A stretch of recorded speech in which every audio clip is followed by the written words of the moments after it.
Assalamualaikum warahmatullahi wabarakatuh. Alhamdulillahirabbil alamin wa bihi nasta'inu ala umuri dunya waddin wassalatu wassalamu ala asrofil anbiya'i wal mursalin sayyidina wa maulana Muhammadin wa ala alihi wa sahbihi ajmain amma ba'du.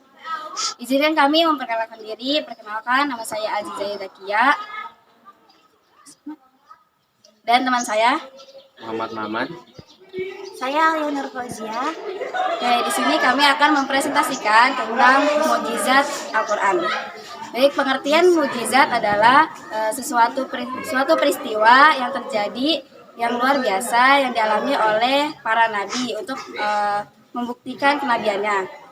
Contohnya yaitu mukjizat Al-Quran yang diturunkan kepada Nabi Muhammad, bahwa mukjizat Al-Quran itu mukjizat yang paling besar di antara mukjizat yang lainnya.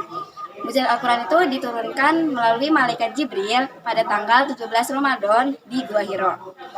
Terus mukjizat Al-Quran itu ada 3 tantangan. Yang pertama yaitu Al-Quran menantang baik manusia ataupun jin untuk membuat kitab suci seperti Al-Quran.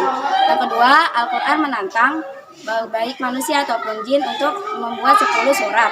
Yang ketiga yaitu Al-Quran menantang baik manusia ataupun jin untuk membuat 1 surat saja. Lalu akan dijelaskan oleh Maman. Baik, selanjutnya itu adalah mukjizat Al-Quran yang diturunkan dikarenakan 4 unsur hal ini. Yang pertama itu adalah mukjizat, itu peristiwa sesuatu yang luar biasa yang diturunkan untuk Nabi dan juga Rasulnya. Dan yang kedua itu adalah yang terjadi dan yang ditujukan untuk yang orang dia aku sebagai nabi. Dan yang ketiga adalah mengandung tantangan bagi orang-orang yang meragukan kenabian. Yang terakhir adalah tantangan itu tidak dapat disaingi. Contohnya seperti kisah mukjizat Nabi Musa, tongkatnya berubah menjadi ular, dan itu tidak dapat disaingi oleh penyihir-penyihir pada zaman itu. Mungkin materi selanjutnya akan disampaikan oleh Teh Alia. Nah, baik.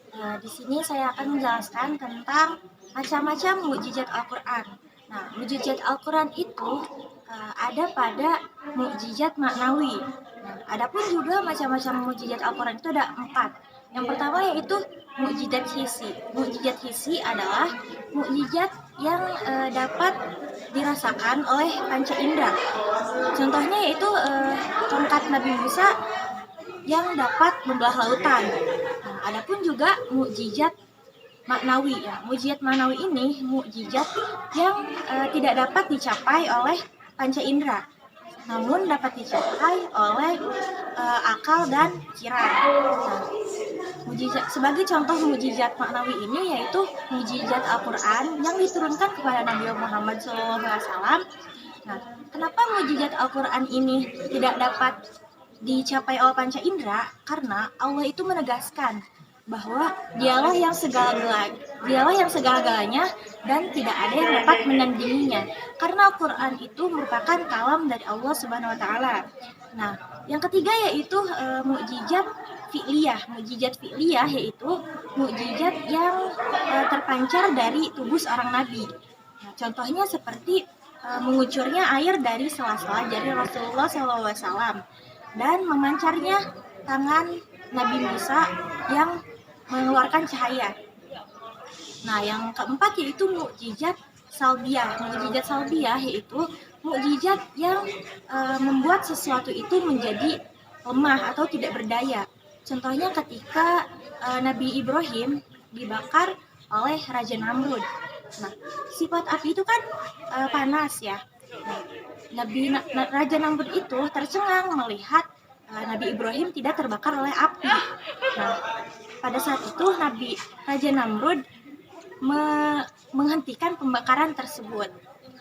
Adapun juga penerapan mukjizat Al-Quran yang dapat kita terapkan dalam kehidupan sehari-hari. Yang pertama yaitu kita dapat membaca Al-Quran. Nah, yang kedua itu kita dapat menghadiri majelis-majelis ilmu.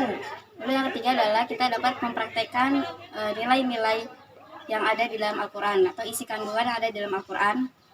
Nah, yang keempat yaitu kita dapat melaksanakan ilmu-ilmu yang ada dalam Al-Quran.